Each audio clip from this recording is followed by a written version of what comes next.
The number of Americans who have mistakes on their credit reports is staggering. A 60 Minutes report exposed that most people cannot even correct the problems. CBS 2's Christine Sloan follows up.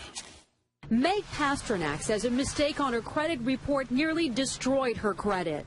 We had to present so much documentation to say this wasn't ours, and then we still had to pay something to get rid of it. Pasternak says it took months to resolve the problem. You feel kind of helpless because they got you under the gun if you need to get a new car or a house or for anything. Pasternak is not alone in her frustration. A new government study finds up to 40 million Americans have mistakes on their credit reports. But an investigation by Steve Croft on 60 Minutes finds most people get nowhere trying to correct an error. Ohio's Attorney General tells Croft that is a clear violation of a federal law. The federal law says that if you believe that there is a mistake, you can go to them and they have an obligation to do a reasonable investigation.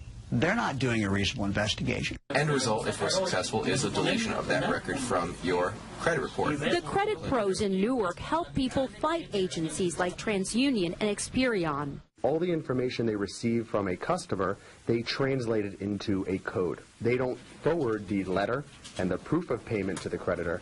They just forward the 3-digit code. So the best way to protect yourself? Go directly to the creditor rather than going to the credit bureau themselves. Another good habit to get into, check your credit report periodically to make sure there are no changes. In Clark, New Jersey, Christine Sloan, CBS 2 News. And like 60 Minutes, we were unable to get an actual person at the 3 credit reporting agencies. 60 Minutes was referred to the spokesperson for the agencies, who provided a statement citing an industry-sponsored survey that showed 95